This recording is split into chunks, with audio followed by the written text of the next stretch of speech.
Premier ministre reçoit l'envoyé spécial des États-Unis d'Amérique au Sahel ainsi que d'autres personnalités diplomatiques et représentants d'organisations internationales. Deux groupes parlementaires de défense des ressources minières et gazières pour la promotion des langues nationales voient le jour à l'Assemblée nationale. Démarrage à Nouakchott des journées de concertation et d'évaluation des déchets solides à Nouakchott et dans 33 communes du pays.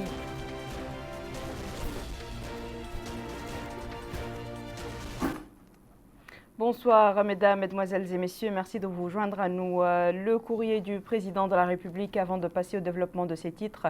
M. Mohamed El-Cheikh Al-Ghazouani a adressé un message de félicitations à M. Emomali Rahmon, président de la République du Tadjikistan, à l'occasion de la célébration de la fête nationale de son pays. Message similaire au président de la République à M. Kim Jong-un, président de la République populaire démocratique de Corée, à l'occasion également de la célébration de la fête nationale de son pays.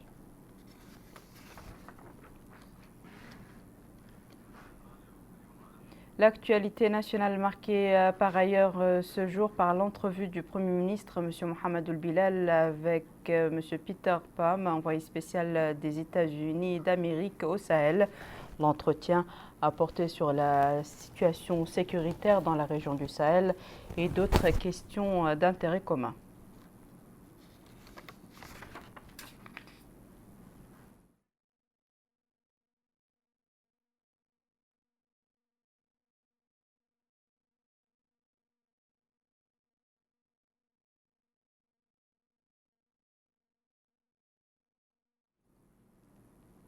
Le Premier ministre a également eu des entretiens avec le coordinateur résident du système des Nations Unies dans notre pays, M. Anthony Kouakou Hemeng Boema. La rencontre a abordé les relations de coopération existantes entre la Mauritanie et les Nations Unies et les voies et moyens de les renforcer et développer davantage.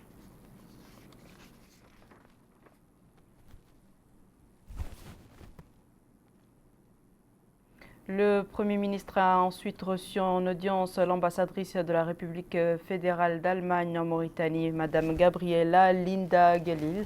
L'audience a porté sur les relations de coopération unissant les deux pays ainsi que les moyens permettant de les développer et de les renforcer davantage.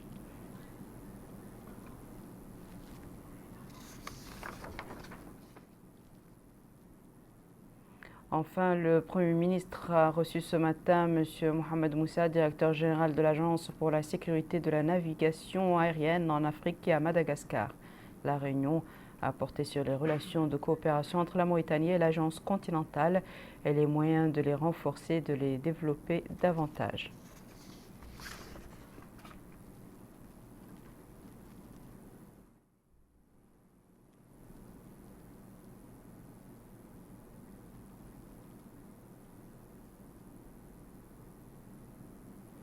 Hier soir, le Premier ministre, M. Mohamed Ould-Bilal, a offert un dîner aux députés qui se voulaient à la hauteur de la confiance accordée par ces derniers à son programme. L'occasion pour lui de réaffirmer que le gouvernement travaillera pour l'exécution du programme du président de la République, M. Mohamed El-Cheikh Al-Ghazouani, qui a pour but de permettre au peuple mauritanien de jouir d'une vie digne, de la paix et de retrouver confiance en lui. Abdelrahman Hamad. Suite à la confiance accordée par les parlements à son gouvernement, le Premier ministre a offert hier soir au Palais des Congrès à Nouakchott un dîner en l'honneur des députés de l'Assemblée nationale. La rencontre était l'occasion pour les députés, toutes tendances politiques confondues, du gouvernement d'échanger sur les questions préoccupant les citoyens, mais aussi d'évaluer les programmes du gouvernement adoptés hier au cours d'une session parlementaire extraordinaire. À cette occasion, le Premier ministre a salué les députés, les remerciant pour avoir répondu à l'invitation avant de louer le rôle important qu'ils ont joué pour faire entendre les préoccupations des citoyens. Il les a aussi remerciés pour avoir adopté la déclaration de la politique générale du gouvernement, affirmant à ce sujet que toutes les recommandations qu'ils ont présentées seront prises en considération. Le Premier ministre les a aussi souligné que toutes les doléances transmises par les députés au gouvernement seront étudiées par une commission spécialisée et exécutées en urgence dans la mesure du possible. M. Mohamed El Bilal s'est dit heureux de la confiance accordée par le Parlement au gouvernement, affirmant que le gouvernement travaillera pour l'exécution du programme du président de la République, son Excellence M. Mohamed El Cheikh El Ghazouani, qui a pour but de permettre au peuple mauritanien de jouir d'une vie digne, de la paix et de retrouver confiance en lui. Le dîner s'est déroulé en présence du président de l'Assemblée nationale, M. Cheikh Oulbaye, du ministre de la Culture, de l'Artisanat et des Relations avec le Parlement, le Mrabat El-Bannahi, et d'autres membres du gouvernement, ainsi que d'un certain nombre de responsables à la primature et d'autres personnalités. Le groupe parlementaire d'amitié sino-mauritanienne a fait ses adieux à l'ambassadeur de Chine en Mauritanie, son Excellence M. Zhang Jianggu, dont la mission est arrivée à son terme. Une cérémonie a été organisée pour l'occasion dans le pavillon Tichit de l'Assemblée nationale, au cours de laquelle le président du groupe, M. Mokhtar Khalifa, a loué les efforts déployés par l'ambassadeur en faveur de la promotion des relations sino-mauritaniennes. Abdul Adamaba. Cette cérémonie a été organisée au sein de l'hémicycle afin de remercier et rendre hommage à l'ambassadeur de la République populaire de Chine en Mauritanie après 3 ans et demi qu'a duré sa mission en terre mauritanienne, ce pour le travail abattu par le diplomate chinois dans le cadre du renforcement de la coopération mauritano-chinoise. Elle a été organisée par le groupe parlementaire de l'amitié entre les deux pays. Le président de ce groupe parlementaire, Mokhtar Khalifa, a salué les efforts consentis par l'ambassadeur de la République populaire de Chine dans le cadre de la promotion des relations bilatérales durant son séjour. Il a cité dans cette optique certaines réalisations, fruits de cette coopération, à savoir la mise en place de l'Association des diplômés mauritaniens de Chine, l'établissement de l'équipe parlementaire pour l'amitié mauritano-chinoise, l'Institut Confucius de l'Université de Nouakchott, entre autres. La satisfaction a été mise en avant. Au cours de mon mandat en Mauritanie, j'ai eu l'occasion de témoigner la création du groupe d'amitié mauritano-chinois de l'Assemblée nationale de la Mauritanie et celui de l'Assemblée populaire nationale de la Chine. Plusieurs délégations de l'Assemblée nationale de Mauritanie se sont rendues sur l'invitation de la partie chinoise en Chine, tandis que son Excellence M. Wang Tongming, vice-président de l'Assemblée populaire nationale de Chine, a visité la Mauritanie en tant qu'envoyé spécial du président Xi Jinping pour participer à la cérémonie d'investiture de son Excellence M. Mohamed Ould Ghazouani. Le président de ce groupe parlementaire a à la fin remis un diplôme de reconnaissance aux diplomates chinois. Cette cérémonie s'est tenue en présence du ministre de la Défense nationale et celui de la Culture, de l'Artisanat et des Relations avec le Parlement. Le pavillon Tichit de l'Assemblée nationale était également le témoin aujourd'hui du démarrage des activités du groupe parlementaire de plaidoyer pour la promotion des langues nationales.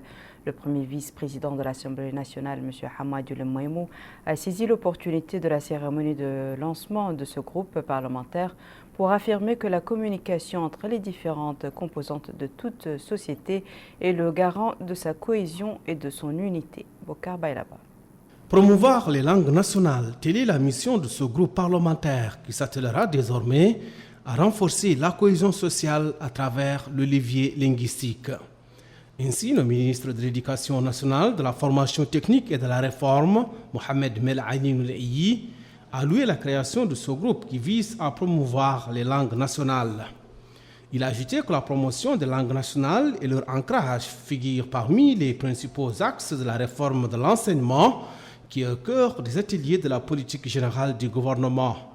Le ministre a en outre souligné que le processus de concertation qui sera lancé au début de la prochaine année scolaire constitue une occasion pour exposer les différentes idées, notamment celle du groupe parlementaire de promotion des langues nationales. Autre intervention, c'est celle faite par le premier vice-président de l'Assemblée nationale, Hamadou Meimou, qui a indiqué que la promotion des langues nationales inscrites dans la Constitution et leur utilisation dans le domaine public, notamment dans les domaines de l'information et de l'enseignement, est le meilleur moyen de les promouvoir.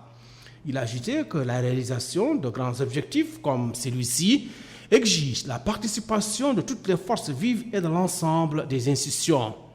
De son côté, la présidente du groupe parlementaire pour la promotion des langues nationales, Kadiata Malik Diallo, a indiqué que ce groupe a pour but d'appuyer les efforts déployés au niveau national et africain visant à faire des langues nationales un outil efficace pour la promotion des sociétés et l'amélioration du système d'enseignement. Elle a noté que la Mauritanie a franchi des étapes importantes dans le domaine de la promotion des langues nationales à travers la création de l'Institut des langues nationales. Enfin, Kadiata Malik Diallo s'est félicité à ce sujet de l'introduction par l'Assemblée nationale de l'utilisation des langues nationales. Nous restons dans ce pavillon baptisé du nom de l'une des villes millénaires du pays qui a également vu la naissance aujourd'hui d'un autre groupe parlementaire qui s'est donné pour mission la protection des ressources minières et gazières. Abdul Adamaba. Ce groupe parlementaire pour la protection des ressources minières et gazières compte se déployer afin d'assurer le suivi de la gestion de ces ressources naturelles. Les membres de cette équipe se sont aussi fixés pour mission d'évaluer les interventions des sociétés minières au niveau local et national et dans quelle mesure ces entités respectent les lois et s'acquittent de leurs obligations, entre autres.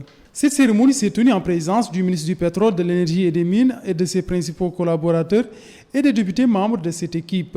Le premier vice-président de l'Assemblée nationale, Hamadi Ould Meimou, a précisé que la Mauritanie possède d'importantes ressources naturelles dont certaines ont été exploitées et d'autres sont inexploitées jusque-là. Il a mis en avant l'importance d'impliquer les législateurs dans la gestion de ces ressources en leur qualité d'acteurs dans le cadre de l'élaboration des politiques publiques et du contrôle des actions du gouvernement. Le ministre du Pétrole, de l'Énergie et des Mines, Abdessalem Ould Mohamed Saleh, a fait part de sa satisfaction pour la mise en place de ce groupe parlementaire. Il a souligné qu'il a été mis sur pied au moment opportun coïncidant avec l'élaboration par le gouvernement de nouvelles politiques pour certains secteurs, principalement pour celui des ressources minières et gazières. Quant au président de ce groupe parlementaire, Baba Ould Bendiouk, il a affirmé que cette équipe a été constituée à la suite d'un intérêt croissant pour ces ressources minières et gazières, ainsi que de l'important rôle joué par ces richesses dans le cadre du développement du pays.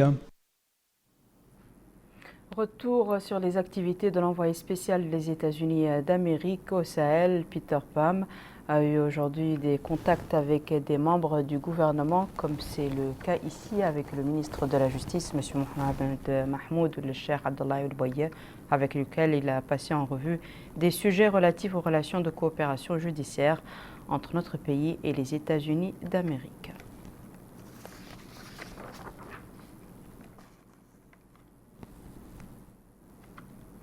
L'envoyé spécial des États-Unis d'Amérique au Sahel était également attendu au département de la Défense nationale où il a eu des entretiens avec M. Hanan Al-Sidi, ministre de ce département. L'entrevue a porté sur les relations de coopération unissant les deux pays ainsi que les moyens permettant de les développer et de les renforcer dans le domaine de la défense.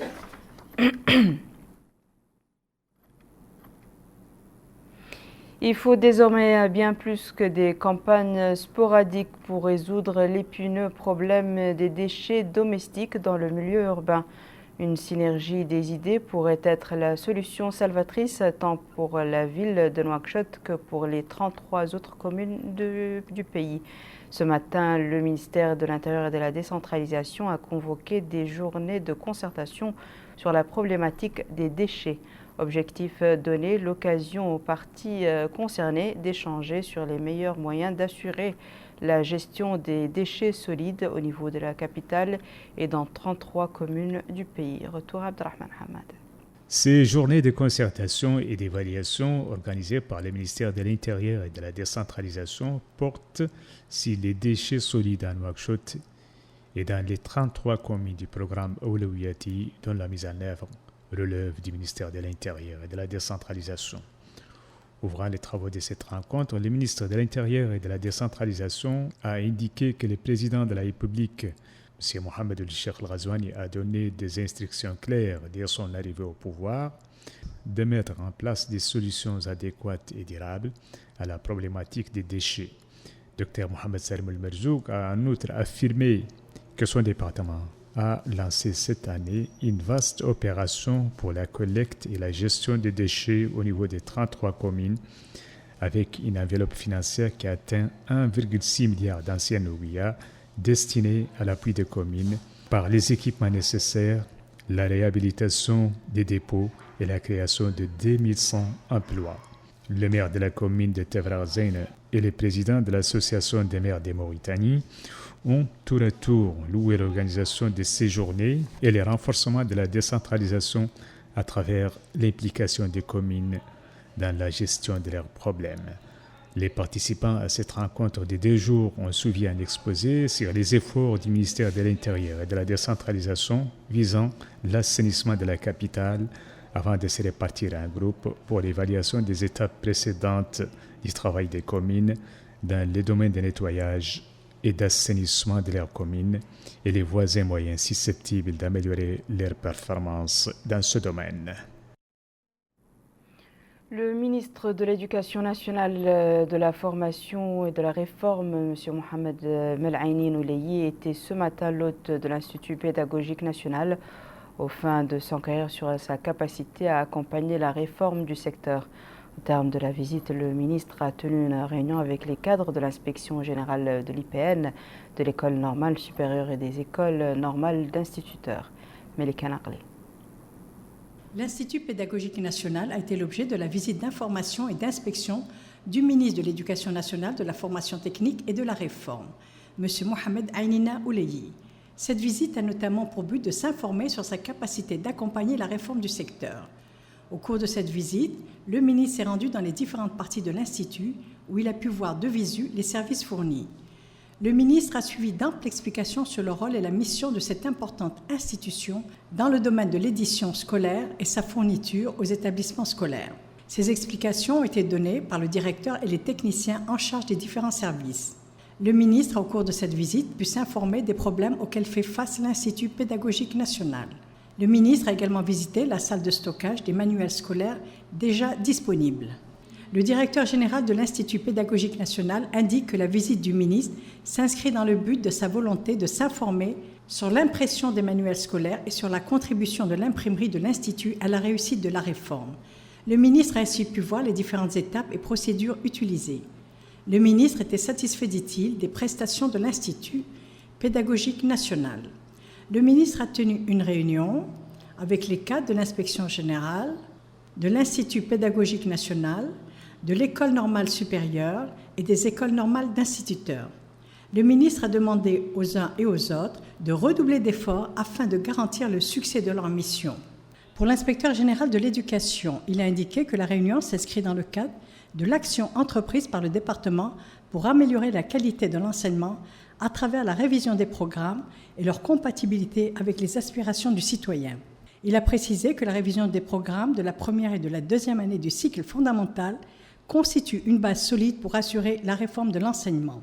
La mission de l'Institut pédagogique national est l'édition et la fourniture des manuels scolaires. L'actualité environnementale marquée hier par un colloque de haut niveau organisé par la Convention des Nations Unies pour la lutte contre la désertification. Il était question de faire le bilan des actions entreprises par les pays membres de l'Agence africaine de la Grande Muraille Verte. Ce colloque, organisé par visioconférence, a été présidé par la ministre de l'Environnement et du Développement durable, Mme Mariam Bekkaï, qui assure la présidence tournante du Conseil des ministres de l'Agence africaine de la Grande Muraille Verte. Compte rendu d'Abdelrahman Hamadan toujours. Les travaux de ces collègues virtuels, les travaux de ces collègues virtuels organisés par la Convention des Nations Unies sur la lutte contre la désertification en collaboration avec l'Agence panafricaine de la Grande Muraille Verte se focalisent autour du bilan de l'action de l'Agence panafricaine pour les 10 années de son existence. Remercier donc l'ensemble des partenaires techniques et financiers pour leur contribution et surtout donc l'engagement renouvelé à soutenir la Grande Muraille Verte dans ce contexte donc difficile que nous connaissons aujourd'hui avec cette pandémie du Covid-19. J'ai également noté quelque chose de très important qui sont les différentes fenêtres d'opportunités financières qui existent et dont certaines nous ont été présentées et aussi les différentes occasions offertes à nous avec les nouveaux cycles budgétaires et les nouveaux programmes cadres qui sont en préparation. Nous avons noté le programme cadre de la BAD, celui de l'Union européenne exactement, et qui sont autant donc d'opportunités qui vont nous permettre d'inscrire les objectifs de la Grande Muraille Verte et de pouvoir donc mobiliser des financements. Les participants à cette rencontre ont tour à tour passé en revue les efforts déployés pour la réalisation des objectifs de l'Agence panafricaine de la Grande Muraille Verte, insistant sur l'importance d'accompagner cette organisation africaine naissante pour la limitation des conséquences de la désertification et de la sécheresse sur les populations du Sahel et de celles découlant de la COVID-19. Le colloque a été couronné par une déclaration ministérielle dans laquelle les ministres se déclarent fortement préoccupés par la situation sanitaire mondiale actuelle marquée par la pandémie de COVID-19, dont les conséquences socio-économiques à court, moyen et long terme auront en outre un impact écologique certain. Il rappelle que l'instauration d'une paix et d'une stabilité durable dans la région du Sahel passe nécessairement par des efforts conjugués dans les domaines de la sécurité et du développement économique, accompagnés des mesures sociales. Ils ont également lancé un appel à tous les partenaires afin d'apporter un appui soutenu et multiforme aux efforts déployés par les pays membres de l'Agence panafricaine. À la fin du colloque, la présidente en exercice du Conseil des ministres de l'Agence panafricaine de la Grande Muraille Verte, Mariam Bekkay, a organisé un point de presse dans lequel elle a indiqué que la Grande Muraille Verte a été approuvée par le gouvernement et intégrée dans les plans de dynamisation de l'économie nationale annoncés récemment par le président de la République, M. Mohamed Ould Cheikh Al Ghazouani, ajoutant que l'enveloppe financière accordée à ce programme atteint 235 millions de nouvelles ouguiya. Une autre rencontre par vidéoconférence, celle organisée par la coalition des villes arabes contre le racisme et la xénophobie. Rencontre à laquelle la présidente du conseil régional de Nouakchott, Mme Fatima Abdelmalek, a pris part et dont l'ordre du jour portait sur la discussion du plan d'action englobant 10 engagements. À cette occasion, la présidente du conseil régional a indiqué que les conséquences de la pandémie dont a souffert le monde et leurs effets négatifs sur le plan social et économique ont dévoilé la vulnérabilité des villes et leur incapacité à faire face aux crises et aux catastrophes. Un constat qui exige, selon elle, de réfléchir à de nouvelles méthodes de gestion et à de nouveaux plans d'action et stratégies de développement durable qui tiennent compte des dimensions environnementales, sociales et humaines, en plus des capacités de résilience. Et à présent, un rapide coup d'œil sur les derniers cas de Covid-19 et de réémission avant de refermer ce journal. 11 nouveaux cas de cette pandémie et 19 guérisons ont été enregistrés ces dernières 24 heures par les services du ministère de la Santé. Voici à présent, mesdames et messieurs, le rappel des titres.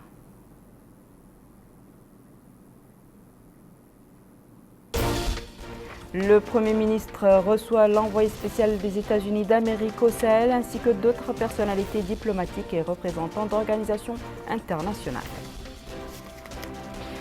2 groupes parlementaires de défense des ressources minières et gazières pour la promotion des langues nationales voient plutôt le jour à l'Assemblée nationale.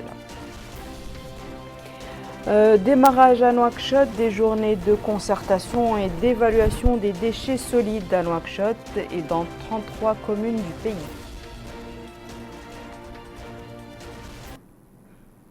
C'est la fin de ce journal, mesdames et messieurs. Merci à vous de nous avoir suivis. Merci de votre fidélité. On se retrouve demain à la même heure, Inch'Allah.